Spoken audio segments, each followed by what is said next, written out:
So friends, welcome back to my YouTube channel learn science. आज हम Oxford new science in everyday life class 7 का chapter number 12 start करने जा रहे हैं, जो है time and motion. Okay friends, अभी तक हम 11 चैप्टर कंप्लीट कर चुके हैं। 11th वाला जो चैप्टर है वो आपका बहुत ही इंपॉर्टेंट है, रिप्रोडक्शन इन प्लांट। तो मैं आपको ये रिकमेंड करूंगी कि अगर आपने वो चैप्टर नहीं पढ़ा है तो आप उस चैप्टर को जरूर जा करके पढ़िए। वो चैप्टर अभी के लिए भी और आपके हायर क्लास के लिए भी बहुत ही ज्यादा इंपॉर्टेंट है, उसका एक एक कंसेप्ट। तो मैं आपसे, अगर आपने वो चैप्टर अभी तक नहीं पढ़ा है तो आप उस चैप्टर को जरूर पढ़िए, ठीक है। उसके एक एक कंसेप्ट को याद करिए, उसको समझिए और अपनी कॉपी में भी नोट करके रखिए। ओके, और मैंने उसका लिंक और उसके साथ ही सभी चैप्टर्स का लिंक अपने डिस्क्रिप्शन में दिया हुआ है, तो आपको कोई परेशानी नहीं होगी, आप जाकर के वहां से डायरेक्टली पढ़ भी सकते हैं। चलिए, आज हम न्यू चैप्टर स्टार्ट करने वाले हैं, टाइम एंड मोशन। बहुत ही इजी चैप्टर है। आपको इस चैप्टर में, ये थ्योरेटिकली चैप्टर है, आपको टाइम का कंसेप्ट के बारे में आपको बताया जाएगा इस चैप्टर में। इसके अलावा मोशन के बारे में बताया जाएगा, ठीक है। तो इस चैप्टर में आपको ज्यादा घबराने की जरूरत नहीं है। कोई इतना मुश्किल, जिसे कहें डिफिकल्ट टॉपिक या डिफिकल्ट कंसेप्ट नहीं है। आप बस ध्यान से देखते रहिए, जो मैं आपको समझा रही हूँ आपको सारी बात यहीं पे क्लियर हो जाएगी और अपने कंसेप्ट को एकदम क्रिस्टल क्लियर रखिए। चलिए, आपको इस चैप्टर में क्या क्या पढ़ना है। पहला आपका जो टॉपिक होगा, you will learn about in this chapter. आप इस चैप्टर में क्या क्या पढ़ेंगे। पहला टॉपिक होगा हमारा the need to measure time, ठीक है। पहला टॉपिक होगा हमारा the need to measure time. Second होगा मेजरमेंट ऑफ टाइम। थर्ड होगा स्लो एंड फास्ट मोशन। और जो फोर्थ टॉपिक होगा वो होगा डिस्टेंस एंड टाइम ग्राफ्स। तो ये चारों टॉपिक को हमें डिटेल में पढ़ना है, इजी है, ठीक है। चलिए, अब यहाँ पे देखिए क्या लिखा हुआ है। Almost all the day work actions depend on what time of the day और night it is. Look at the picture given below and answer the questions that follow. ये बोल रहे हैं हमारी बुक में कि जो हमारे जितने भी दिन के काम होते हैं, जो भी हमारे दिन के काम है, जितने भी हमारे काम होते हैं, जितने भी हमारे एक्शंस होते हैं, वो सभी इस बात पे डिपेंड करते हैं कि हमारे दिन में क्या टाइम हो रहा है और हमारी रात का क्या टाइम हो रहा है ना। क्या मतलब इसका मतलब ये है कि हम कोई भी काम करते हैं। फॉर एग्जाम्पल, हम उठते हैं, सुबह उठने के बाद हमने ब्रेकफास्ट किया। ब्रेकफास्ट करने के बाद हम तैयार हुए स्कूल के लिए तैयार हुए, फिर हम स्कूल गए, वहां से स्कूल से आए, फिर हमने आकर के थोड़ा रेस्ट किया, खाना खाया, उसके बाद हम खेलने के लिए गए। तो ये हमारे दिन का टाइम हो गया। मतलब हमारे दिन में हमें एग्जैक्ट टाइम पे हमें ये काम करना होता है ना। स्कूल के लिए एग्जैक्ट टाइम होता है। क्लासेस जो हमारे स्कूल से आने के, यानी छुट्टी होने का, जो स्कूल में जो छुट्टी होती है तो उसका एक एग्जैक्ट टाइम होता है। हमारे खेलने का एक एग्जैक्ट टाइम होता है। तो हमारे जितने भी एक्शंस हैं वो इस बात पे डिपेंड करते हैं कि दिन का क्या टाइम है, मतलब दिन में क्या करना है हमें, और रात में क्या करना है, ठीक है। रात के हमारे अलग होते हैं कि रात में हमने डिनर किया, डिनर करने के बाद जो है हम थोड़ी सी पढ़ाई करते हैं, पढ़ाई करने के बाद हम सो जाते हैं, राइट। तो अब यहाँ पे बताया, ये आपको कहा जा रहा है कि आपको look at the picture given below. आप पहले नीचे पिक्चर दी हुई है, आप इसको गौर से देखिए and answer the questions that follow. और उसके बाद आपको उन सभी क्वेश्चंस को आंसर करना है जो आपको नीचे दिए हुए हैं। तो आप यहाँ पे देखिए, ये गर्ल है, ये सुबह उठी, ठीक है। उठने के बाद इसने ब्रेकफास्ट किया, अब ये स्कूल के लिए तैयार हो रही है। तो अब आपको यहाँ पे कुछ क्वेश्चंस दिए हुए हैं, आप उसको गौर से पढ़िए। At what time do you get up in the morning. क्या बोल रहे हैं कि आप ये बताइए कि आप सुबह के वक्त कब उठते हैं। आप जितने भी बजे आप उठते हैं, जैसे कि आप 7 बजे उठ रहे हैं, 8 बजे उठ रहे हैं, या अभी के टाइम में, अभी तो लॉकडाउन है तो हम थोड़ा लेट से उठते हैं, बट हम इससे पहले 6 बजे उठ रहे हैं। जितने भी टाइम पे आप उठते हैं वो आपको लिखना है। When do you leave for school. आप अपने स्कूल के लिए कब निकलते हैं, ठीक है। How long is your lunch break. आपका लंच ब्रेक कितना लंबा होता है। How long is your summer break. आपकी जो समर वेकेशंस होती है वो कितने टाइम के लिए होती है। 2 महीने के लिए होती है, बहुत सारे लोगों के लिए 2 मंथ्स के लिए होती है, बहुत सारे 10 दिन की, 20 दिन की, जितने भी है आपको लिख देना। हाउ ओल्ड आर यू, और आपकी एज कितनी है। all the answers to this questions related to time। आप जितने भी आंसर यहाँ पे लिखोगे तो सभी के सभी टाइम से रिलेट कर रहे हैं, है ना। आप लिखोगे यहाँ पे 7 AM पे उठ रहे हैं हम। इसके बाद आपने स्कूल के लिए लिखा कि हम स्कूल जो है 7:30 पे हम जाते हैं। उसके बाद आपका लंच ब्रेक। तो सभी के सभी जो आंसर्स हैं वो टाइम से रिलेट कर रहे हैं। We use the word time so often in our daily life. हम अपने डेली लाइफ में बहुत बार ये वर्ड यूज करते हैं, टाइम, समय। But do you know how the concept of time into existence? क्या आपको पता है, क्या आप जानते हैं कि जो टाइम का कंसेप्ट है ये कहाँ से आया, है ना? ये आइडिया, ये वर्ड टाइम, ये आया कहाँ से? चलिए इसके बारे में थोड़ा डिटेल में पढ़ते हैं कि आखिर लोगों के माइंड में ये कंसेप्ट, ये टाइम का जो वर्ड है, ये वर्ड जो टाइम, ये कहाँ से आया। Let us learn about it. पहला है हमारा नीड टू मेजर टाइम। पहला टॉपिक है हमारा, the need to measure time was felt by human beings a long time ago. बहुत पहले लोगों के जहन में ये बात आई कि हमें जो है टाइम को मेजर करने की जरूरत है ना? क्योंकि बहुत सारे काम करते हैं लोग। स्टार्टिंग में तो उठना, मतलब जब बिल्कुल एंशियंट टाइम पे, ठीक है, उस टाइम क्या था कि लोग सुबह उठे, उठने के बाद उन्होंने खाना, अपना फूड के सर्च में गए, उसके बाद खाना वाना खाया, उसके जो भी इनको काम करना था, और फिर वो जाकर के सो गए। ठीक है, जब लोगों की लाइफ में कॉम्प्लेक्सिटी बढ़ी और भी काम आया, तो लोगों के जहन में ये बात आई कि हमें जो है टाइम को मेजर करना चाहिए, यानी कि हमें जो है एक पर्टिकुलर टाइम पे एक पर्टिकुलर वर्क ही करना चाहिए। इस बात को लोगों ने महसूस किया। In every civilization, however ancient, there has been evidence of people keeping track of time. हमारे एंशियंट में, जब हमारे एंशियंट पूर्वजों का जब टाइम था, तो हर सिविलाइजेशन में इस बात के सबूत मिलते हैं, इस बात के एविडेंसेस मिलते हैं कि लोगों ने जो है टाइम को ट्रैक करने की कोशिश की, लोगों ने टाइम को ट्रैक किया। इट मीन्स ये है कि लोग जो है टाइम के अकॉर्डिंग ही अपना वर्क करते थे। ठीक है, in ancient times people closely followed the movement of the sun, moon and the star. जब एंशियंट टाइम था तो उस टाइम चूंकि उनके पास क्लॉक नहीं थी, घड़ी नहीं थी, जैसे कि आज हम लोग यूज करते हैं, तो उस टाइम लोग जो है सन के मूवमेंट को फॉलो करते थे कि सूरज कब राइज हो रहा है, कब वो सेट हो रहा है ना, और हमें इस टाइम पे ये कर लेना चाहिए। जो मून है ना, चांद है, वो कब वो निकल रहा है और कब जा करके वो छिप जा रहा है। इसके अलावा स्टार्स को, तो लोग जो है पहले जमाने में सन के मूवमेंट को फॉलो करते थे, मून के, उसके अलावा स्टार्स के, कि मून जो है, चांद वो कितनी बार निकल रहा है। ठीक है, उसके एक मून के निकलने से लेके दूसरे मून के निकलने तक की कितना बीच में टाइम है। तो इन सब चीजों को लोग फॉलो करते थे, यानी उन्हीं के अकॉर्डिंग ही अपना वर्क करते थे। They notice that once the sun rose in the morning it would set after a considerable period. अब उन्होंने ये बात नोटिस की कि एक बार जब सूरज जो है वो सुबह में निकल जाता है, तो वो एक कंसिडरेबल पीरियड के बाद ही सेट होता है। इट मीन्स ये है कि ऐसा नहीं है कि सूरज अगर, जैसे आज के अगर अभी की बात करें कि सूरज जो है वो हमारे 5 बजे निकल रहा है, तो 5 बजे निकल रहा है, तो शाम में जो है वो 5 ही बजे सेट हो रहा है ना। तो ये मैं अभी के आपके एग्जांपल के तौर पे बता रही हूँ। तो ये कंसिडरेबल टाइम हुआ। तो रोजाना ही ऐसा होता है, ऐसा नहीं है कि आज अगर 5 बजे निकल रहा है तो कल 5:30 बजे निकलेगा, उसके अगले दिन जो है 6:30 बजे निकल रहा है, और उसी तरह जो सेट होने का टाइम है वो भी चेंज हो रहा है। तो ऐसा नहीं होता है, बल्कि एक पर्टिकुलर टाइम ही पे सनराइज हो रहा है और एक पर्टिकुलर टाइम ही पे सन सेट हो रहा है। तो लोगों ने इस बात को नोटिस की। They could do many things from sunrise to sunset. अब वो सनराइज से, यानी कि सूरज के उगने से लेके सूरज के सेट होने तक के बहुत सारे काम कर सकते थे, यानी दिन के टाइम में। This gave their concept of time. तो इसी चीज नहीं कि सूरज जो है वो सन वो एक पर्टिकुलर टाइम पे ही सेट हो रहा है और राइज हो रहा है, तो इसी चीज ने उनको टाइम का कंसेप्ट दिया। People keep track of passage of time by keeping tracks of event that were repeated. लोगों ने इसके अलावा भी बहुत सारी चीजें देखी। उसके अलावा लोगों ने ये देखी, मतलब उनके जो माइंड में जो टाइम का कंसेप्ट आया, तो उन्होंने बहुत सारे ऐसे इवेंट्स को देखे जो कि रिपीट हो रहे थे, है ना। बहुत सारे, जैसे कि सूरज का उगना, है ना, सूरज जो राइज हो रहा है, तो सूरज रोजाना है, मतलब रोजाना राइज होता है। ठीक है, तो जो ये इवेंट है, यानी सूरज का राइज होना, ये बार बार होता है और एक पर्टिकुलर टाइम पे हो रहा है।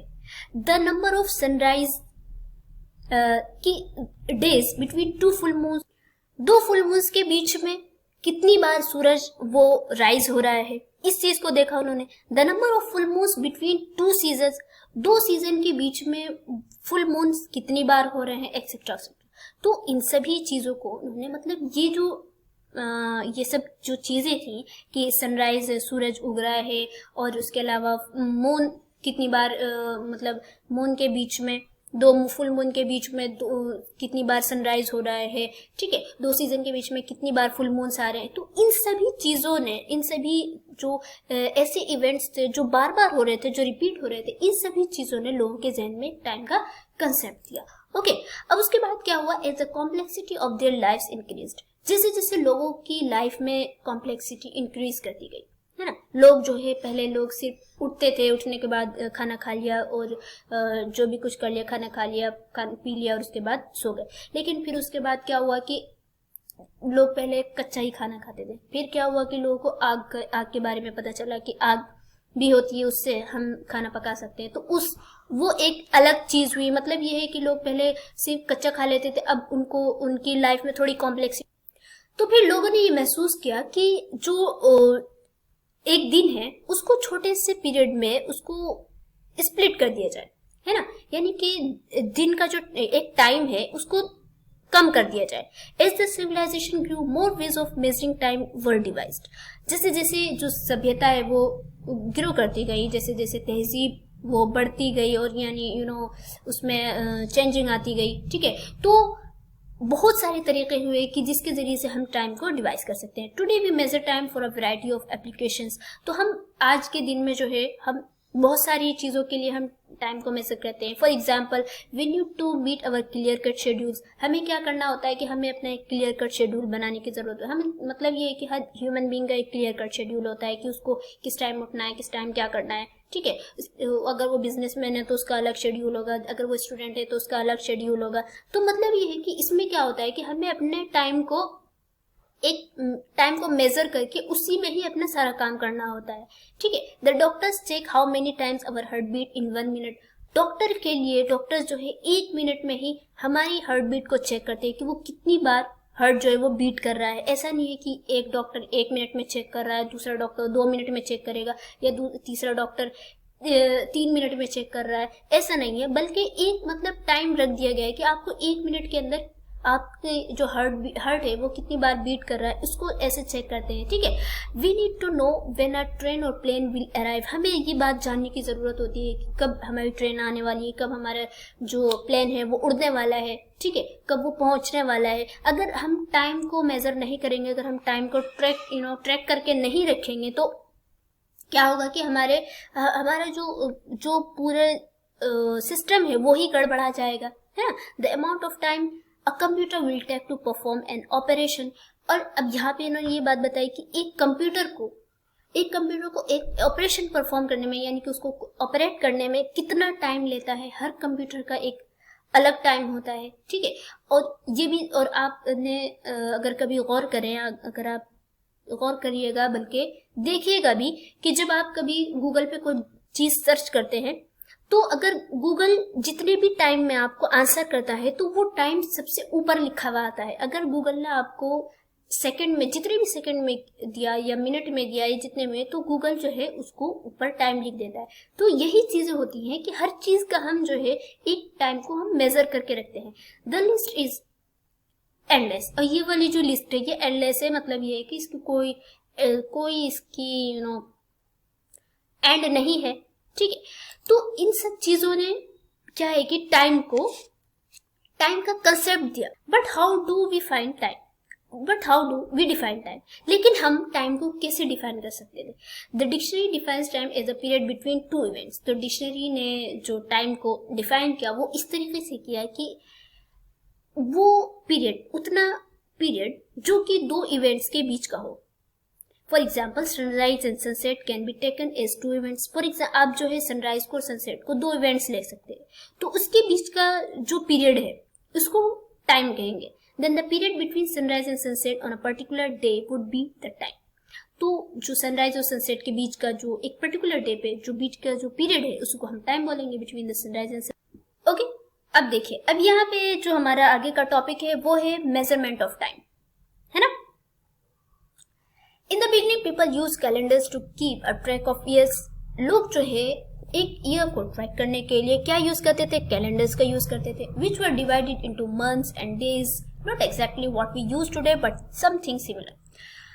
बिल्कुल एग्जैक्टली ऐसा तो नहीं था जैसे आज के दिनों में हम कैलेंडर्स यूज करते हैं, वैसे नहीं था, बट कुछ कुछ सिमिलर था। Later people started keeping track of time of the day. उसके बाद लोग जो है एक दिन का, पहले लोग एक ईयर के, एक साल के लिए, एक साल को ट्रैक करने के लिए, उसके टाइम को मेजर करने के लिए लोग यूज करते थे। उसके बाद जो है लोग एक दिन के टाइम को ट्रैक करने के लिए यूज करने लगे। They started building various instrument to divide the day into smaller parts. उसके बाद उन्होंने जो है एक दिन को छोटे छोटे पार्ट में डिवाइड करने के लिए बहुत सारे इंस्ट्रूमेंट निकाले। An instrument use to measure time is called clock. और एक इंस्ट्रूमेंट जिसको की टाइम को मेजर करने के लिए यूज किया जाता है उसका नाम क्या है? उसका नाम है क्लॉक, है ना। क्लॉक के जरिए से ही हम टाइम को मेजर करते हैं आज के जमाने में। आज के टाइम पे people use instrument such as sundials and hour glass. लोग जो है पहले एग्जैक्टली आज की तरह, जिस तरह आज की क्लॉक होती है वैसे नहीं थी। लोग जो है क्या करते थे, उसके लिए सनडाइल्स का यूज करते थे। सनडाइल्स आप देख रहे हैं, ये एक टाइप का इन्होंने लोगों ने इंस्ट्रूमेंट बनाया था। इसमें क्या था, ये देखिए यहाँ रोमन में 1 2 3 4 5 लिखा हुआ है। ये एक एज अ क्लॉक यूज होती थी। उसके अलावा ये हो गई एक रड शेप, रड लगी हुई होती थी और इसको धूप में रख देते थे। ठीक है, धूप में रखने के बाद क्या होता था कि जैसे जैसे अर्थ मूव करेगी तो सन भी मूव करेगा उसके साथ।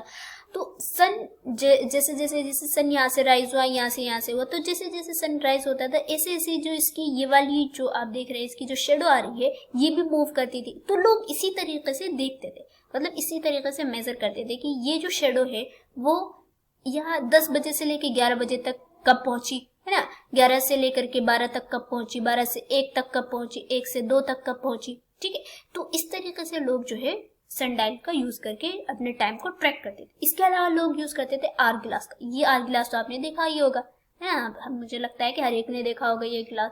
आजकल तो यूज नहीं होता है, लेकिन आपने अगर पुरानी मूवीज वगैरह देखते होंगे तो उसमें देखिएगा आपको दिख ही जाएगा। To keep track of time, the moment of shadow of a rod is stuck upright in the ground, whose shadow changed direction with the movement of the sun across the sky was used to make crude sundials। वही इन्होंने इसके पूरे बताया कि sundial का use कैसे किया जाता था, कि रड लगा दी जाती थी, उसके बाद जैसे जैसे सन मूव करता था ऐसे ऐसे इसकी शेडो जो है वो मूव करती थी और ये घड़ी की सुई की तरह काम करती थी। जैसे देख रहे हैं ना, सन मूव कर रहा है तो यहाँ से यहाँ पहुंचेगी, फिर ये यहाँ, फिर यहाँ, फिर यहाँ, फिर यहाँ, मतलब ये है कि ये जहाँ ये मूव कर रही है और लोग इसी तरीके से अपना टाइम ट्रैक करते थे। An hour glass consist of 2 round glass bulbs connected by a narrow neck of glass. एक आवर ग्लास है, इसमें क्या होता था, ये इसमें यहाँ पे 2 राउंड बल्ब लगे हुए होते थे और इनके बीच में एक नैरो नेक था, मतलब यानी कि इनकी जो गर्दन थी बहुत ही पतली थी, बहुत ही ज्यादा, कि उसमें जो है वहां से सिर्फ सैंड के पार्टिकल्स ही पास हो सके। The top bulb was filled with sand and a measure amount of the sand particles stream down from the top bulb into the bottom bulb. जो टॉप बल्ब होता था वो उसको आप सैंड से फिल कर देते थे और उसके बाद जो है उतना टाइम मेजर करते थे कि जितने भी ये जो सैंड है ये कितने टाइम में इस बल्ब से, यानी इस गिलास से इस गिलास के बीच में आ गई, है ना। बहुत सारे लोग आपने जब आप पुरानी मूवीज देखेंगे तो उसमें भी यही आवर ग्लास रखा जाता है और लोगों को, मतलब उनको टाइम दिया जाता है कि आपको जब तक कि ये सैंड जो है ये यहाँ से यहाँ तक नहीं पहुंचती, आपको इसके बीच में अपना काम कर देना है, राइट। तो ये इनका दोनों का हमने देख लिया कि इनको कैसे यूज किया जाता है। अब यहाँ पे फैक्ट फाइल है। The National Physical Laboratory and institute in New Delhi maintains standard measurement such as metre, kilogram, second etcetera for our country.